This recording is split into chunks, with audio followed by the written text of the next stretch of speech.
കൊല്ലത്ത് കടുത്ത ചൂടാണ്, പുറത്തിറങ്ങാൻ വയ്യാത്തൊരവസ്ഥയാണ്. എന്തായാലും പുറത്തിറങ്ങിയാൽ വെള്ളം കുടിക്കണം, അത് നിർബന്ധമാണ്. എന്തായാലും അത്തരത്തിൽ വെള്ളം കുടിക്കുന്നതിന് വേണ്ടി തണ്ണീർ പന്തൽ സ്ഥാപിച്ചിരിക്കുകയാണ് ഡിവൈഎഫ്ഐ. കൊല്ലത്ത് ചിന്നക്കടയിൽ ബസ് വേക്ക് സമീപമാണ് ഡിവൈഎഫ്ഐയുടെ കൊല്ലം ബ്ലോക്ക് കമ്മിറ്റിയുടെ നേതൃത്വത്തിൽ ഇത്തരത്തിൽ ഒരു തണ്ണീർ പന്തൽ സ്ഥാപിച്ചിരിക്കുന്നത്. ചുട്ടുപഴുത്തൊക്കെ ആളുകൾ വരുമ്പോൾ അത്യാവശ്യം കുടിക്കാനുള്ള വെള്ളമാണ് ഇവിടെ വിതരണം ചെയ്യുന്നത്. നാരങ്ങ വെള്ളമാണ് വിതരണം ചെയ്യുന്നത്. എന്തായാലും നിരവധി ആളുകൾ ഇവിടെ എത്തി വെള്ളം കുടിക്കുകയും ചെയ്യുന്നുണ്ട്. അപ്പോൾ ഭയങ്കര ചൂടാണ്, പുറത്തിറങ്ങാൻ വയ്യ. അപ്പോൾ അങ്ങനെയാണോ ഇത്തരത്തിലൊരു ഉദ്യമം? അതെ അതെ, കാരണം ഭയങ്കര തീക്ഷ്ണമായ ചൂടാണല്ലോ. അപ്പം ജനങ്ങൾ പുറത്തേക്ക് ഇറങ്ങുമ്പം അവർക്കൊരു ചെറിയ ആശ്വാസം ഡിവൈഎഫ്ഐ എന്നുള്ള നിലയിൽ കൊല്ലം ബ്ലോക്ക് കമ്മിറ്റിയാണ്.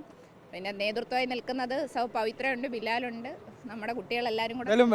ചൂടുകാലം കഴിയുന്നവരെ, മഴ വരുന്നവരെ ഇവിടെ ഉണ്ടാവും ഡിവൈഎഫ്ഐ? ഉറപ്പായിട്ടും ഉണ്ടാവും. ഒരു പന്തലെല്ലാം ഇട്ട് നമ്മൾ കൊടുക്കുകയാണ്. ബസ്സിൽ വരുന്നവർക്ക് ബസ്സിൽ കയറിയും കൊടുക്കുന്നുണ്ട്.